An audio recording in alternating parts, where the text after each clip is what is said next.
All right, guys.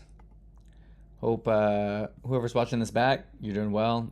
For those of you that are live in here, I don't have my tracker to see who is and isn't, but hope you're doing well. We are going to be reviewing. Once I see that this actually clicks over. Oops. I see what I did there. It is actually not live in the moment. Okay, so. All right, I just want to test. Sean, how's it going, man? Can you hear me? I may have to pull up the actual stream on this side. Want to make sure everything's firing the way it needs to be. All right.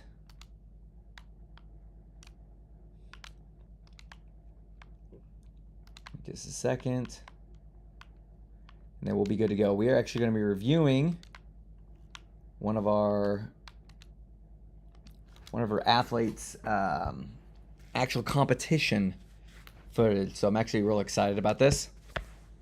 And all I got to do is make sure the stream is working the way that I'm hoping that it is. Okay, it is awesome. All right, Sean, how you doing, my man?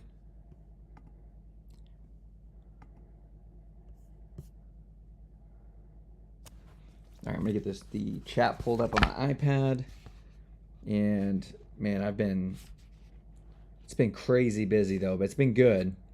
But I've actually got plans of getting a desk in my office, and then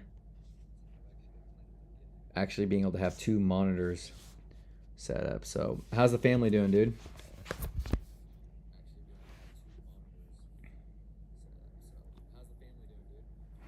Okay.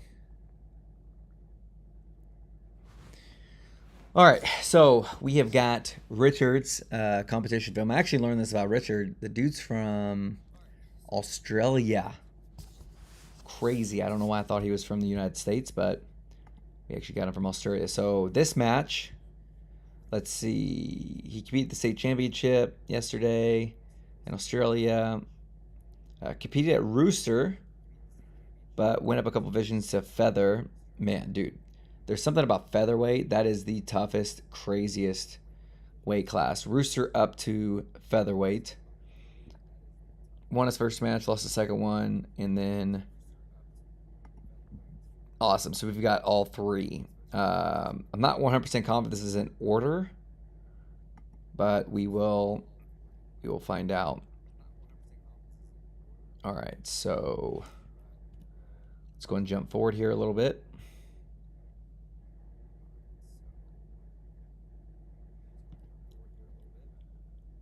All right, Richard, let's see your Jiu Jitsu.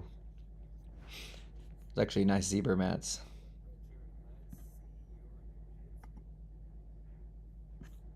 Hold tight, okay. Oh, dude, let's freaking go. Dude, this is a, hold on. Is that the featherweight? No, this has to be the absolute, right? Sean, am I seeing something? This looks like this guy does not look like a featherweight. I think this is the absolute. We may be watching these hair backwards, which is okay.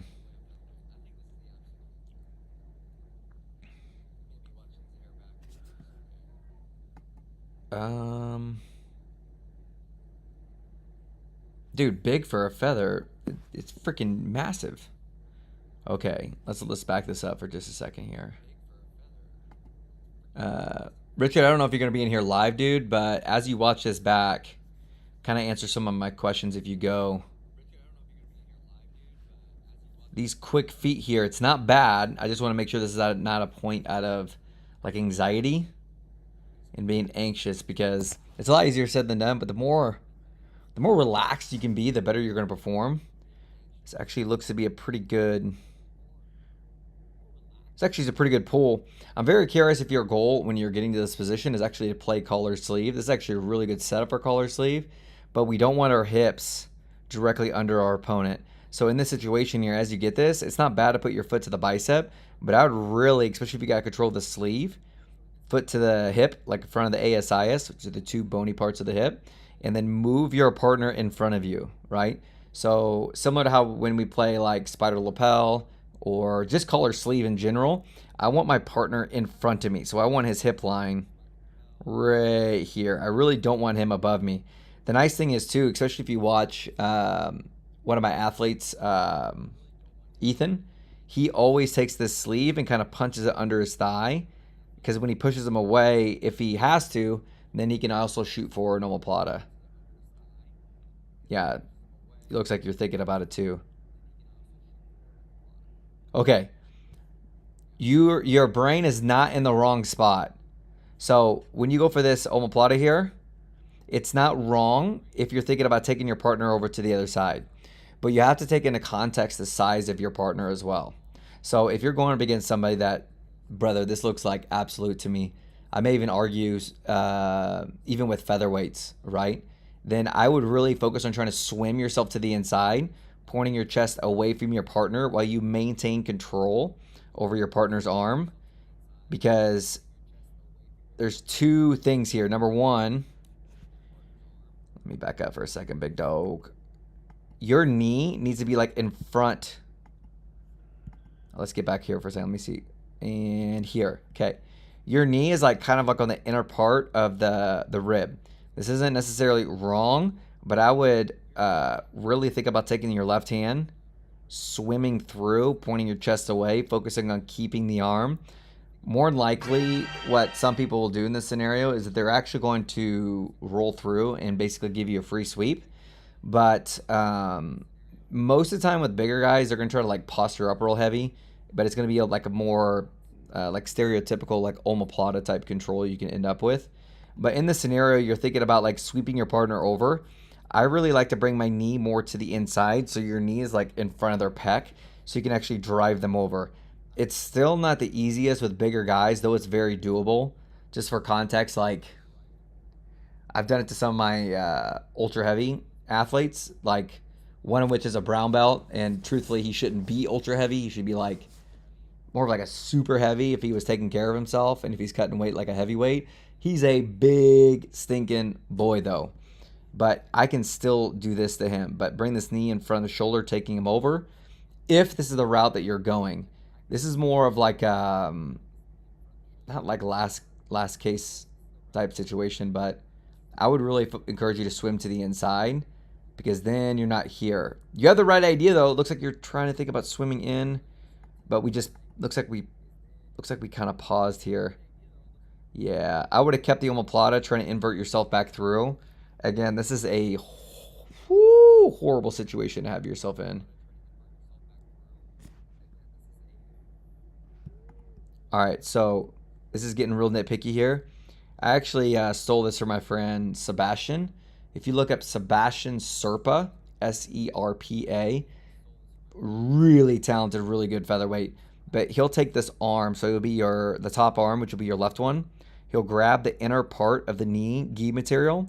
He'll frame it away, and then he'll actually build height and either get his guard back. Depending upon what they do, you can actually like throw this like over and take the back. But when your left hand grabs the inner part of this knee and frames it away, some people think you're going to get armbarred. I promise you it is impossible. As they try to move, you're going to have the easiest time of getting your guard back.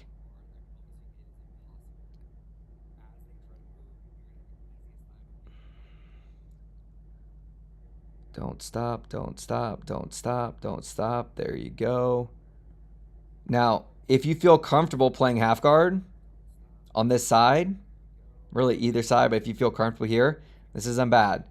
If, though, you're wanting to get to some of your lapel guard, I would really start immediately off balancing versus settling here, trying to get both feet past the hips. I like to kind of start from closed guard if possible, but I will use like double sleeve, like both feet past the hips, kind of keymaster, which keymaster is similar position what you're in, but instead of this foot being like kind of half guard, it's actually up past the far hip.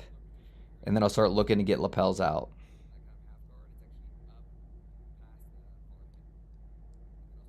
You see how your knuckles are past his back? This can be a really good frame, but when you're holding this collar, it's knuckles of the collarbone, because this frame isn't helping as much. Because if your hand gets that far away, you want his chest that far away too, but your hand's behind his back with that collar grip. So another small thing too, I love loop chokes. Um, the only time I really try to catch a loop choke is when I'm square. So like I'll keep this grip and I'll kind of like lean my body up this way to kind of square up, and then I'll work on catching the omoplata. But the only time I would do something like that, like you just did, is that like I know I'm not going to catch it, but I'll get a reaction and I'll use that to off balance and try to improve my position. This is good.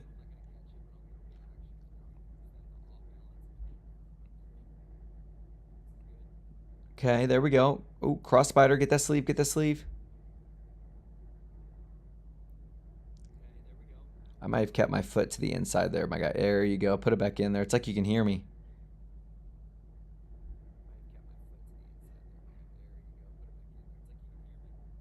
Yeah, so when I do this, I actually have a loop choke video that you can go through that I put on YouTube. And those concepts that I show really are freaking good. Like I'm really proud of that video. Like I almost gave all of my little like secrets when it comes to catching the omoplata, but it's more of like the mindset and concepts that come into play because I'm not like initially trying to submit them when I go for the omoplata.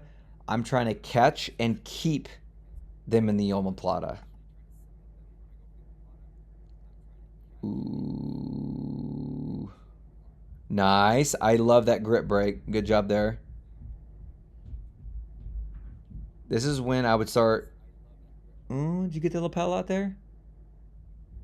Stay up on your side. Don't let your back rest here. This is going to be tough for you. There you go. And I'm curious too if I can have some feedback, Richard, on your mindset in this position. But what are what are some things that you're looking at when you're going against someone that you know that is bigger than you?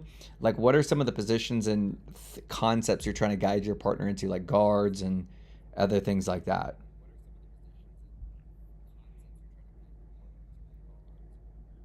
Okay, if you can play, yep, scoot your hips sooner. As soon as you grab that leg, like you're gonna play Deli Hiva, you got to move a lot sooner. And in fact, when you do that, you can scoot, and then transition to the butt grip.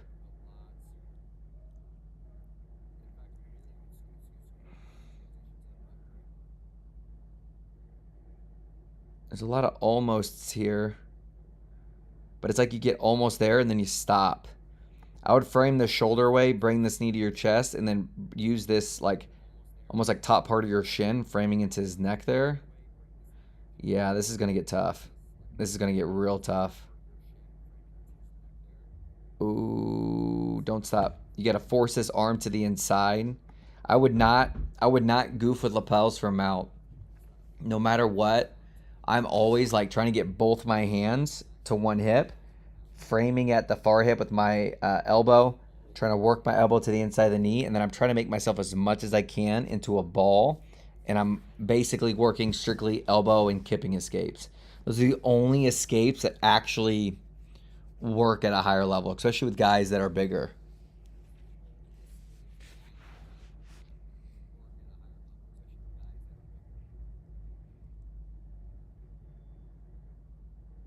This is tough, dude. This is one of those tough situations that it's like, how do you get out of a triangle, especially a mounted triangle? Um, the best answer to that is don't get in one. This is a good match. This guy is not a featherweight. I am convinced 100% this has to be. This is absolute, right? First match, Richard. Let me know in the comments whether it's in the school group or whatever. Is this the absolute? Hey, and all love and respect too. How tall are you, my guy? I need to know. This is actually a good match. A lot of good little things in there. If you're wanting to get to the lapels, get to them when you have that control. Like anytime you get in a position that you kind of settle and wait, that's a good time to get it. Though I will say in the beginning, uh, yeah, here, that's not as bad. It could be better though. When you pull, you did a really good, this is actually like good. Had some interesting happy feet there, but when you get here, and you're looking at collar sleeve, I don't like hips being above mine. Like I would still classify this as hips above. It's not like as exaggerated as if you're like in single X. Obviously, that would be with love like horrendous, my guy. But this foot to the hip, you can even go both feet to the hip if you need to move your partner in front of you, then go foot to the bicep. That would help a lot, dude. A lot, a lot, a lot. If I remember right, because I was trying to remember if I've ever seen your matches before, but after looking at this, I've definitely seen your matches. I've seen some of your sparring too. I'm actually really grateful to see that you competed and you posted this. I'd like to see more of your sparring too, because Sean has made some ridiculous progress. And I'm hoping at Worlds I find an opportunity to go out there and train with the best spider lapel lasso player. It's true in my world, Sean. You're the best. Scrappy Coco.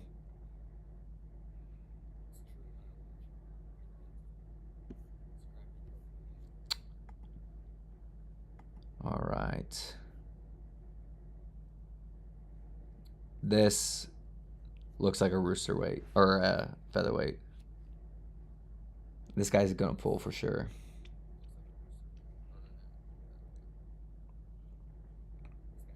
Okay. I mean, like, look. Here's the thing, too. I am when I'm giving feedback on this, guys. It's gonna come off as very, very, very nitpicky, but it's all about what we can do better. Like the outcome. I mean, it's important, but it's kind of irrelevant too. Like I always preach to the guys at my gym and gals that like we don't care if our technique works. We only care about who it works against. And the awesome thing about competing is that it's like the best pop quiz we can get for how our technique is actually improving, right? So anytime that we go for this, it's almost like you expected him to do something. So here, you kind of like pause and hesitated. I would just go and connect. And nice. Ooh. So two small things there. It looks like you had an opportunity to shoot for close guard. Like curl these heels down and wrap those puppies around there. I will tell you the only time I won't do that. I'm trying to be honest here. I feel like I still would, but I will tell you in these scenarios, if I have these grips, I'll actually do something, I think, almost like you did. Yes, I'll wrap De La Hiva, but I'll stay higher up on the collar versus prioritizing getting the lapel out because you had the tricep, and I believe you had a higher collar grip than this because it looks like you're getting the lapel out. I would actually pull them to me, use a De La Hiva hook to bring my knees to my chest, and I would elevate them up and over to the tricep side that I'm controlling. It is one of the strongest first sweeps you can do off a guard pull. And a lot of times you end up in mount. So you get a nice, big, beautiful sweep, boom, and then you end up in mount. In fact, my match I had with Phil Lampe, a Gracie Humaita guy, that's actually the first thing I did to him. And I didn't even want to. Like, I wanted to play some of my other lapel concepts that I was working through and filming my instructional for. But that's just what he gave to me, and I took that. But yeah, as you're retaining here, keep pulling up, like away from. Don't pull this way because that friction is going to come into play, but pull up this way. And you have to like readjust. So like as you're adjusting here, keep pulling, keep pulling, keep pulling. And you kind of did it. But if you watch, so boom, De La Hiva immediately off balance. As you watch, you kind of like almost like pause for a second. Keep pulling, keep going.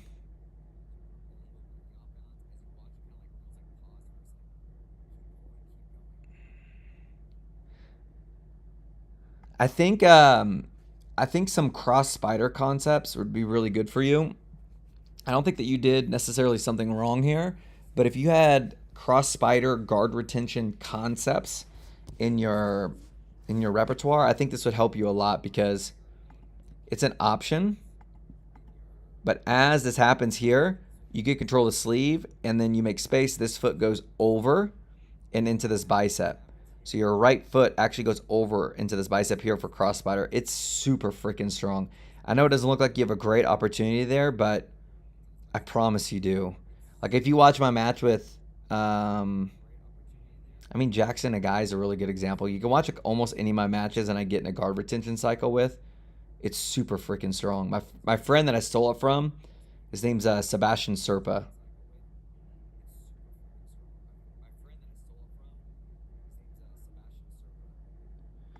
Okay, we're gonna back this up a minute. So I like this concept that I stole from Adam Rosinski. If they're in like a knee cut, right, and I want to get their knee back behind my hamstring, I'll do exactly what you did here, which is taking my what would be like my shin shield or knee shield. I'll hook this foot, but then I'll bring my knee through, and my inside leg, which is your left leg, is gonna like reverse Telehiva hook the actual hamstring here. And what you're going to do is you're going to extend the leg, which will take their knee, and put it to the mat right behind your partner here. In fact, I hope, man, I hope flow grappling doesn't hit my stuff. I'll show you exactly what I'm talking about.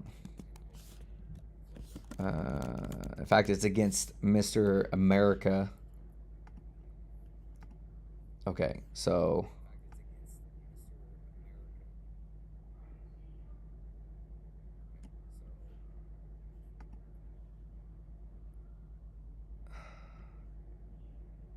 no.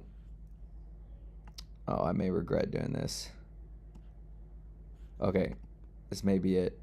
Nope. Biscuits! All right, for the sake of time, because I got to hop out after this, I will find it and I'll just link it to you. And I'll timestamp it too for you, but I don't have time to go through that whole match. And I'll be honest with you, IBGF and Flow Grappling have like hit my YouTube a couple of times for using their videos. But, oh well. But you can extend this through and it helps a frick ton.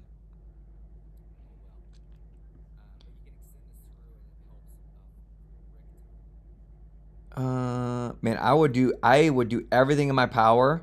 Keep getting off to your right side, but have this elbow frame at this hip right here.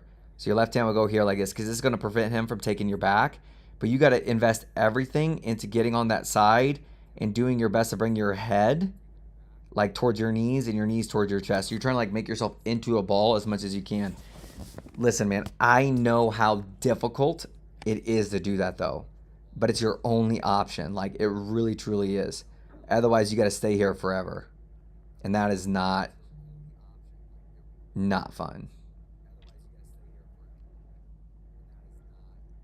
And by the way, I know you're thinking about doing Master World.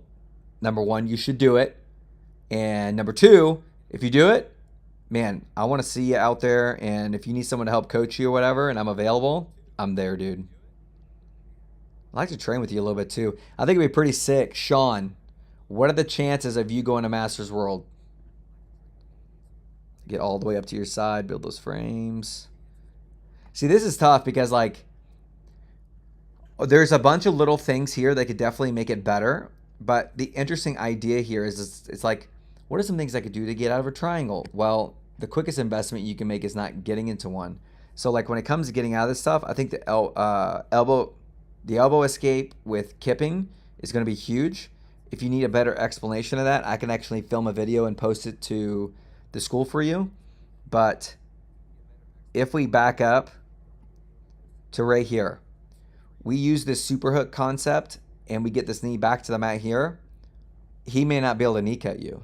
You might get back to your offensive cycle, and then we never even need to talk about what we should do here, about what we should do here, and about what we should do here. So these things are important that we understand, but at the same time, I want to really like encourage you to see the value in okay, right here. What we do in this position. Okay, computer, come on. What we do in this position right here with the super hook. So reverse heave hook and extend it his knee to the mat. So two things. If you need the video, any explanation of what I'm talking about, let me know in the comments in the school group. Which if any of you guys want, that's watching this back, if you want your film reviewed at all and you want some extra help for me to be your step coach, check out the links down below. But Richard, if you want, I can film that for you and I can just post it so it's like an easy, quick resource for you. But let me know if that makes sense. Let's get back to where we were.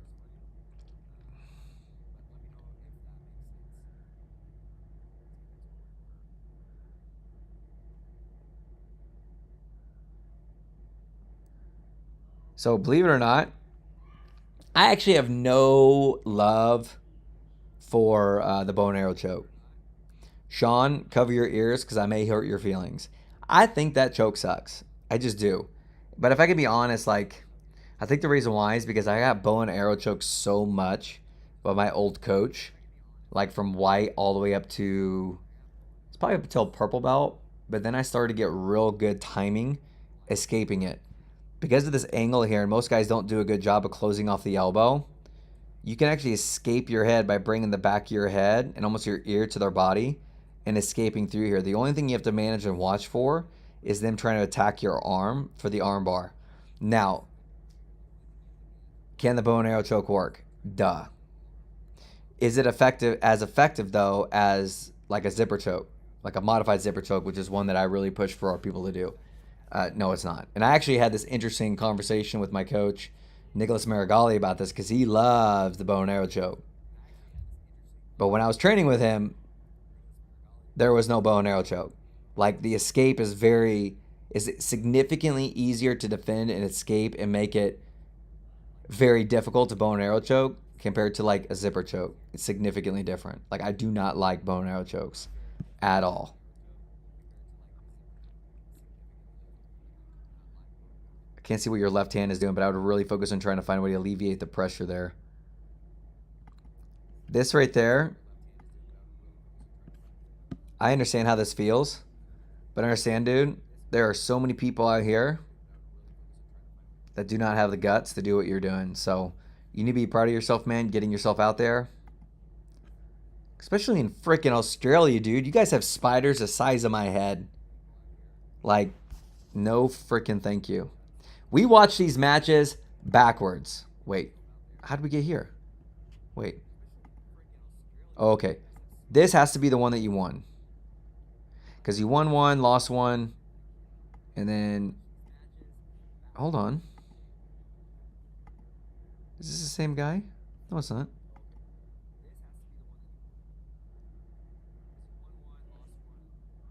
Wait a second. Wait a second. Okay, 4 minutes. Am I missing something?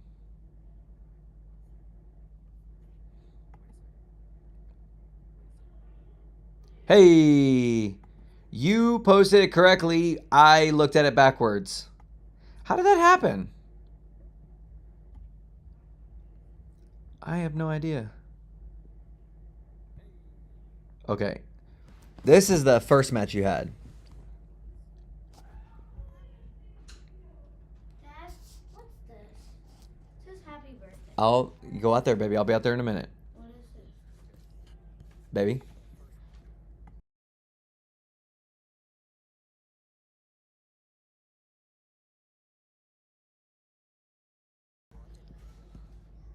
Sorry, guys. My kiddo came in. All right.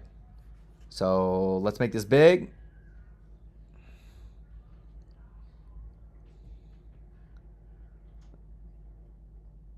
It's interesting that he called that a double pull. Okay, we got to our close guard. I like this.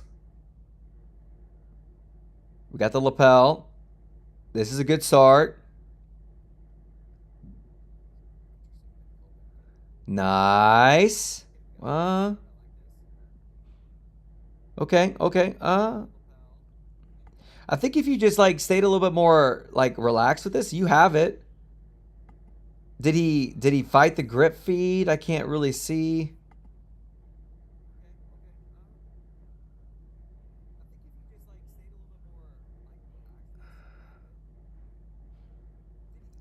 Keep inverting, it'll help too. You can feed it over like that too, but slow down a little bit. Feel a little panicky here. Woo! You see that, Sean? Look at that. It's looking like you. Look at this. You got a lapel in your hand. You see a neck. What do, Sean? Wrap something around it. Look at that. Don't panic. Don't panic. Don't panic. You're good. You're good. Take your time. Ooh, let's go, baby. So there's one thing I like to do here if you're thinking about the ankle lock.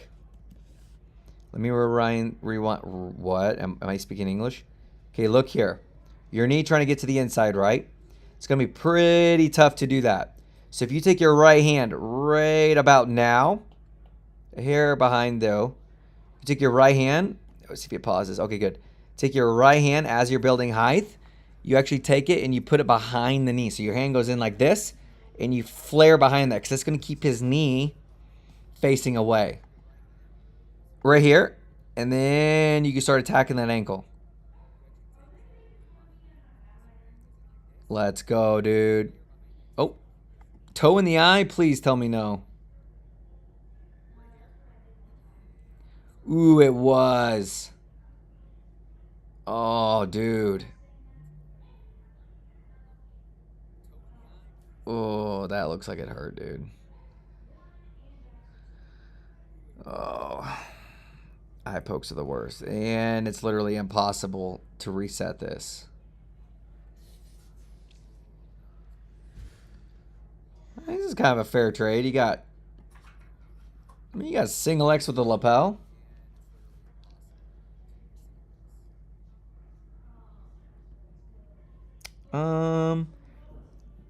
This is tougher than what it should be.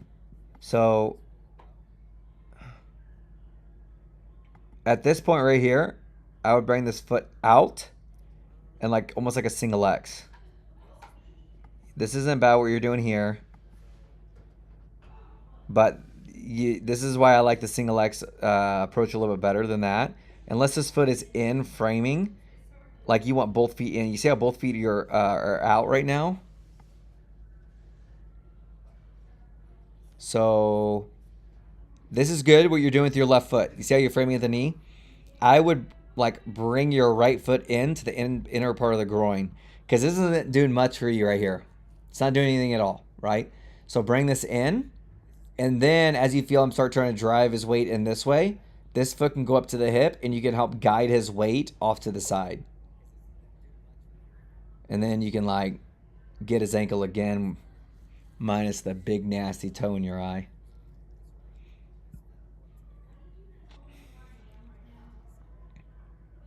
Yeah, I think what's awesome though, looking at your film, one small adjustment is like a butterfly effect of what it does to everything after that. Because none of this matters if we fix that one idea. Well, actually, two ideas.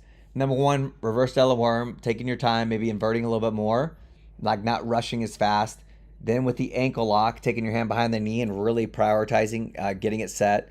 And then from the single X, just then with the lapel, bringing your foot that was kind of like lassoed in the lapel or arm is what it looked like, bringing it between the groin and taking like a true single X with the lapel. Then we don't have to deal with any of this right here. So most people can view this as like, oh man, I did so much wrong. I would not look at it like that. I would look at it like, man, I got so many little areas that I can get better at. Like, and these aren't even like big fixes. This is not like a day one white belt or somebody who definitely is not a purple belt or blue belt or whatever that has no business being there. These are small adjustments that can like make drastic quality of life changes for you.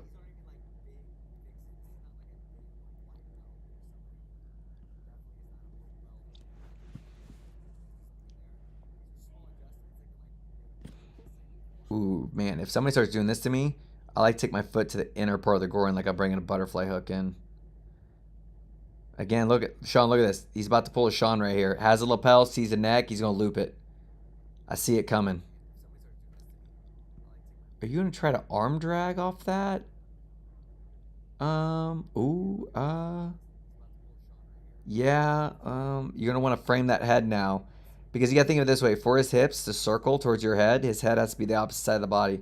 So in this position here, you can really kill his long step by taking your left hand and framing it all the way over here to the same side of his hips.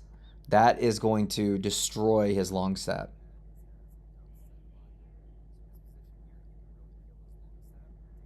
Nice job pummeling. There you go. Great job to the spider. I would off balance here. I'd be very careful just settling and letting him feel comfortable. So we can go this way, that way. We just want to move our partner here.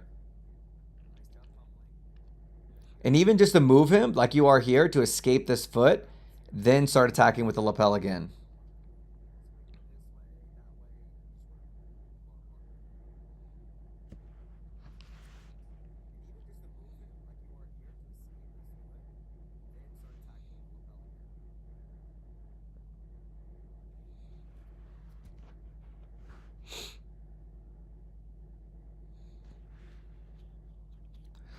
That was a bold move. That guy trying to long step once you have that lapel fed. But this is good. Keep the lapel, especially if they're looking at this ankle lock, and keep that knee under your groin. Oh, you could have stayed on the lapel though.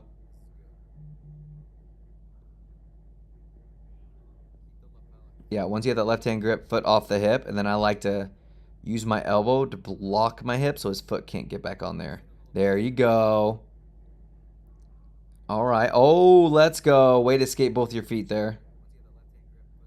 Let's see some of this guard passing now.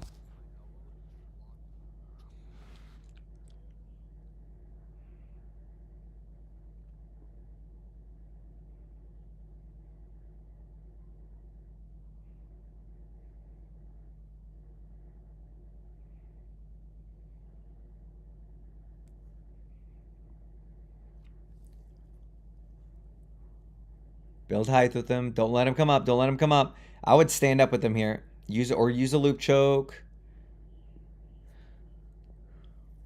Yeah, I would not accept that. I would try to get back up to your feet, even if you have to force a wrestling exchange. Ooh.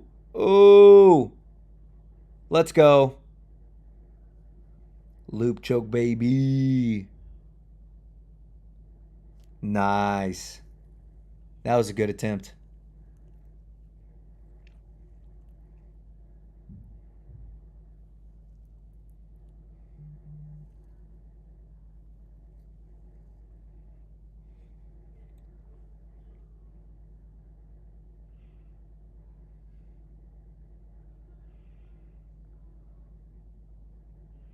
Nice. Okay, I like this a lot right there. That's actually a decent little loop choke opportunity there too. Good job getting close guard. This is actually really good. Versus holding the head down too, I would pummel to get the overhook and get off angle. Because if you get the overhook from close guard, there's a lot of submission opportunities from there, but it's like two guards in one. And if you're off angle with the overhook from close guard, he can't bring his knee between your legs like that.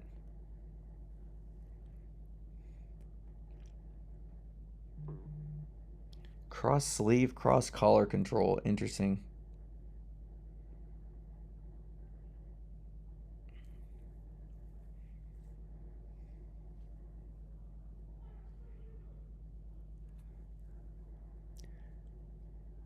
For half a second, I thought he was trying to cross choke you from your close guard.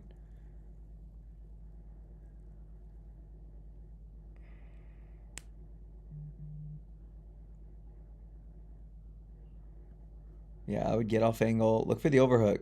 You want to still be like threatening some offense here, because if you're just holding the head down, you're going to create a perception in the ref that you're trying to stall the time. And it's not wrong to stall the time, but we want to stall the time in a way that can show the ref that we're still working, if that makes sense. It's actually a good match, though. Like, dude, your stuff is not far off. Like, a couple minor adjustments here and there, your rounds are going to be significantly easier. Like, big time. It's actually a good tournament, man. Congratulations. And I'm thinking about, like, performance-wise, too. I know you won this one, lost the next, and then that had to have been the absolute. The first one we watched, almost guaranteed that was absolute. But yeah, man, congratulations. That was actually really good, dude. Freaking makes me happy to see that. So, anyways, guys, that's what the time I got for today. Actually, be running through some of this. For those of you that haven't yet, check out the links, guys, down below. It'll take you to my actual school community. We got a handful of folks that are in here, guys, that love playing lapel guard, but more than anything, we love Jiu Jitsu. You'll see a lot of different tabs on here, whether it's my sparring rounds, giving you guys better context of what I actually look for, what doesn't work.